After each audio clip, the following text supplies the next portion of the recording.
Europe 1. Le journal de 7h, Maël Hassani, bonjour. Bonjour Thomas, bonjour à tous. Mais tout d'abord, relevons ce symbole. Nous fêtons en ce 15 août, outre l'Assomption, le 100e jour du pontificat du chef de l'Église catholique.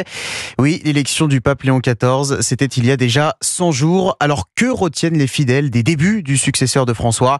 Antoine Bienvaux est allé poser la question devant Notre-Dame de Paris pour Europe 1. Un pape discret, c'est tout de suite le mot qui vient à l'esprit de Ludivine lorsqu'on lui parle de Léon XIV. Pour la jeune catholique, le nouveau souverain pontife tarde à imposer sa marque sur l'Église. On n'a pas compris ses idées, peut-être qu'il n'a pas eu le temps d'expliquer réellement ce qu'il veut faire mûrir dans l'Église pour que les gens comprennent réellement sa pensée. Un constat partagé par Hervé qui reconnaît tout de même à Léon XIV une certaine fermeté sur plusieurs valeurs de l'Église. Certains lui ont demandé d'avoir des positions un peu tranchées sur l'avortement, etc. ou sur la contraception, mais le rôle de l'Église, c'est justement de ne pas dévier ni sur l'avortement, ni sur la contraception, et c'est des choses qui sont très rassurantes. Et même si le début de pontificat de Léon XIV est discret, il a tout de même convaincu Andrés, jeune Mexicain de 23 ans. Je suis content car il m'a paru très impliqué pour les jeunes. À notre époque, je pense que c'est important que les jeunes puissent se sentir proches du pape et de le voir comme un exemple à suivre. Un pape proche des jeunes et engagé pour l'écologie, souligne aussi le jeune homme qui espère l'apercevoir lors de son voyage à Rome, prévu en septembre. Antoine Bienvaux. Alors que faut-il retenir de ces 3 premiers mois du nouveau souverain pontife ? Eh bien, nous recevons dans un instant le chef adjoint du service religion chez la Croix, Arnaud Bévilacqua. La guerre en Ukraine va-t-elle prendre fin dans les prochaines heures ? C'est précisément cette question que l'on se pose en regardant vers l'Alaska aujourd'hui. Donald Trump et Vladimir Poutine vont se retrouver ce soir à 21h30 sur une base militaire près d'Anchorage afin de discuter d'un cessez-le-feu en Ukraine. Le président américain assurait hier soir que le maître du Kremlin ne fera, je cite, pas le malin avec lui. Rémi Amalvi, vous êtes le correspondant d'Europe 1 à Washington. Que dit-on aux États-Unis de ce sommet potentiellement décisif ? Écoutez, pour l'instant, seul Donald Trump et ses proches sont optimistes. Ici, la presse et les experts se montrent tous très prudents, voire assez pessimistes. Même Fox News, qui en général se range derrière le président américain, estime que si la Russie pourrait faire des concessions, Trump devra faire attention à ne pas se laisser amadouer par Poutine. Des inquiétudes partagées par John Bolton, l'ancien conseiller à la sécurité du président, interviewé il y a 2 jours sur CNN. Cette rencontre a peut-être été organisée trop vite. Plusieurs sources rapportent que l'envoyé spécial Steve Witkoff n'aurait pas compris ce que Poutine lui a dit à propos du plan de paix russe. Poutine va se servir de ses années au KGB pour tenter de ramener Trump dans son camp et de le convaincre qu'il est vraiment prêt à faire la paix, même si je ne pense pas que ce soit le cas. Certains vont même encore plus loin. Lors d'une émission sur la chaîne ABC News, plusieurs commentateurs ont estimé que la rencontre ne servirait certainement à rien. Et selon les informations du Washington Post, les conseillers de la Maison-Blanche eux-mêmes ne s'attendraient pas à grand-chose non plus.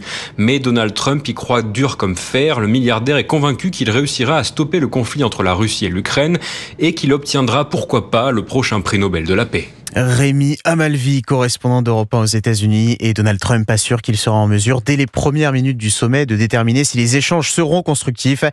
Si c'est le cas, le président américain envisage de réunir dans la foulée, dans la même pièce, Vladimir Poutine et Volodymyr Zelensky. Un nouveau projet d'accord proposé cette nuit aux 185 pays qui participent au sommet international de lutte contre la pollution plastique à Genève en Suisse. Mais il devrait être à nouveau rejeté. Nous n'aurons pas de traité, indique le représentant norvégien il y a quelques minutes. Un premier projet avait déjà été largement écarté mercredi par les participants. Emmanuel Macron avait dénoncé le manque d'ambition inacceptable de ce texte. Il est 7h04, vous écoutez Europe 1 matin. Le préfet de police de Paris parle d'un acte indigne et promet d'en retrouver les auteurs. Réaction de Laurent Nunez après l'abattage malveillant de l'olivier planté en hommage à Ilan Halimi. Ça s'est passé dans la nuit de mercredi à jeudi à Épinay-sur-Seine en Seine-Saint-Denis. Cet arbre était visible depuis 2011 dans la commune en mémoire du jeune homme de confession juive séquestré et torturé à mort par le gang des barbares 5 ans plus tôt. La mairie porte plainte. Toujours en Seine-Saint-Denis, une enquête est ouverte pour menaces, violences ou actes d'intimidation. Après l'annulation de la projection du film Barbie à Noisy-le-Sec vendredi dernier, des habitants de la ville avaient menacé des agents municipaux pour empêcher la diffusion du blockbuster qu'ils considèrent comme une apologie de l'homosexualité et comme une atteinte à l'intégrité de la femme.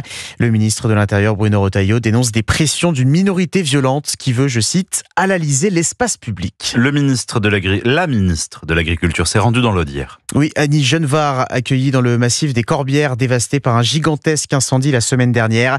17 000 hectares parcourus par les flammes, dont 1 millier d'hectares de vignes. Et justement, la ministre est venue rassurer les viticulteurs sinistrés en annonçant un fonds d'urgence d'urgence de 8 millions d'euros. J'ai tenu à apporter à l'ensemble du monde agricole, la viticulture bien sûr, mais aussi toutes les autres activités agricoles, l'expression de la solidarité nationale avec un fonds d'urgence de 8 millions d'euros qui servira à indemniser à la fois les pertes de récolte, les pertes de fonds, c'est-à-dire quand la vigne, par exemple, est détruite ou quand le fonds agricole, l'arboriculture, mais surtout la viticulture, qui est la plus nombreuse ici. Donc perte de récolte, perte de fonds, et puis destruction de bâtiments et de matériel agricole. S'y ajoutera un dispositif fiscal qui permettra d'exonérer aussi les taxes foncières, tout cela à la main des préfets. Annie Genevard, la ministre de l'Agriculture, en visite hier dans le massif des Corbières dans l'Aude. Un département toujours placé en alerte orange pour les risques de feux de forêt. Il y en a 23 au total aujourd'hui. Demain, l'Aude et la Drôme seront en vigilance rouge. Des alertes météo également concernant la canicule. 70 départements en orange aujourd'hui. Si le nord est plutôt épargné, la Bretagne sera touchée à son tour par ces températures très élevées. Et en plus de suffoquer la journée, les nuits sont également étouffantes. Plus de 20 degrés bien souvent. Difficile de dormir dans ces conditions, mais il y a tout de même quelques gestes à connaître pour améliorer son sommeil en temps de canicule. Alexis Bourdon. Eh bien, vous pouvez opter pour du linge de lit plus adapté, privilégier des draps en coton ou encore en lin. Ces tissus plus naturels absorbent l'humidité, ce qui pourra vous aider à réguler la température de votre corps. À l'inverse, si vous prenez des douches froides pour avoir moins chaud avant de vous coucher, ce n'est pas une bonne idée, selon le docteur Vincent Attalin, médecin du sommeil. En fait, il y a une réaction du corps pour contrer ce froid et qui va créer de la thermogénèse. Dans l'autre sens, de prendre un bain chaud n'est pas forcément bon parce que ça augmente la température interne. Donc je dirais que de prendre une température la plus proche possible de la température qui est confortable, c'est plutôt le mieux. Adapter son alimentation peut aussi vous aider à mieux dormir. Antoine Bourcy, diététicien, conseille de manger léger. On va privilégier principalement les fruits, les légumes crus, cuits aussi, les produits laitiers plutôt maigres. S'il y a quelque chose à éviter, ce sera plutôt les plats gras, tout ce qui est assez riche, on va dire. Ça peut aussi troubler un peu le sommeil. Enfin, n'oubliez pas de vous hydrater régulièrement. Prévoyez 1 à 2 litres d'eau par jour et par personne. Les explications d'Alexis Bourdon pour Europe 1. Une coupure générale d'électricité hier soir dans le Gard. Plusieurs quartiers de Nîmes et d'autres villes comme Calvisson ou Aigues-Mortes plongés dans le noir complet après un impact de foudre sur une ligne haute tension. Plus de feux de signalisation ni de réseau mobile pendant une partie de la soirée. La situation est finalement revenue à la normale peu avant minuit. Et puis quel que soit votre club de cœur, vous avez sûrement coché cette date du 15 août depuis longtemps si vous êtes fan de football.